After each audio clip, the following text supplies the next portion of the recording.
Hey guys, what's going on? It's Jugs, and we're playing some TF2 on King of the Hill Harvest, and this time we're not using the stock setup for the scout. This time we're using the soda popper.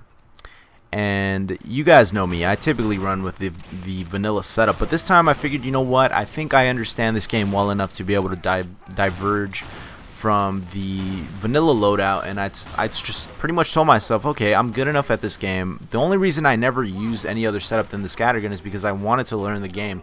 I figured that that would be a great way for me to learn how to play the scout the way it was meant to be played. And when I got good enough at that, then I told myself I would branch out and try different setups and maybe post some videos of some different setups and give you my opinions on whether or not these set setups are a good idea. And I feel like I've gone to that point now. I'm relatively new to PC gaming. I've only been a PC gamer for not even a year, and I've been a TF2 player for about the same time. I want to say about 8 months I've been playing this game, and 8 months I've been a PC gamer, and before that I didn't know how to walk on PC. I swear to Christ, I was, if you guys know that level, I always say this, but that level on Left 4 Dead 2 where you're in that hotel and you got to walk on the kind of the ledges of the hotel to get around to another room, I would always fall off that ledge just over and over and over and over. Spawn, come back, fall off the ledge. Somebody help me up, fall off the ledge. And I just didn't know even how to walk, let alone how to aim. So I feel like I've come a long way as a PC gamer and as a TF2 player as well. And now that I feel confident in my ability as a scout, I started branching out.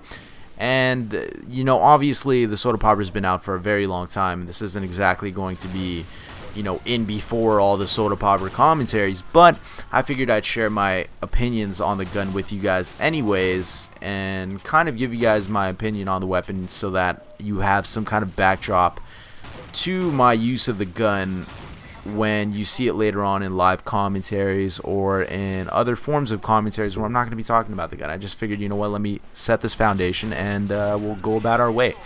So expect some weird setups for the scout in the future using the shortstop, the force of nature, the soda popper, and obviously the scattergun. But let's get right into it. Do I think that this gun is better than the scattergun? No.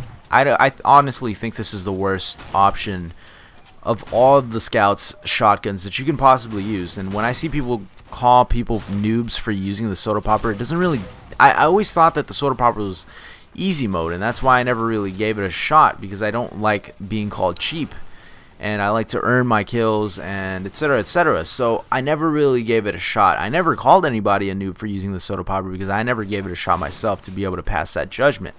But I always did hear that in lobbies, seeing it in the chat whenever somebody dies to a mini crit soda popper. And so, you know what, I said, fuck it, let me give this a try. Let me actually see for myself whether this thing is really cheap or not. Because I know Valve doesn't like leave things broken. They'll fix things. So I gave it a shot, and now I just don't know what the hell was going on. I think that was just people bitching for the sake of bitching, because this gun clearly is the worst shotgun in the game. The worst scout shotgun anyways. But don't be offended if you use this gun as your primary weapon all the time, because it is a very, very fun gun to use. And in fact, you should be proud if you do use this gun on a regular basis and you see success with it, because that means you're just that much better as a scout. Because to be honest, this gun is it's the opposite of a crutch. It cripples you.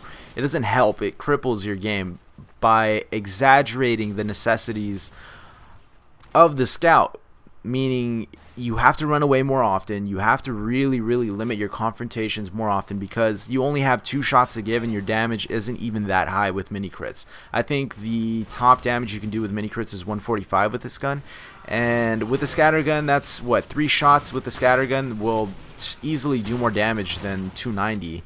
It'll do about what, 315? Yeah, 315 damage point blank with the scattergun. And you can even go higher than that. You have 3 more shots to give if you're point blank.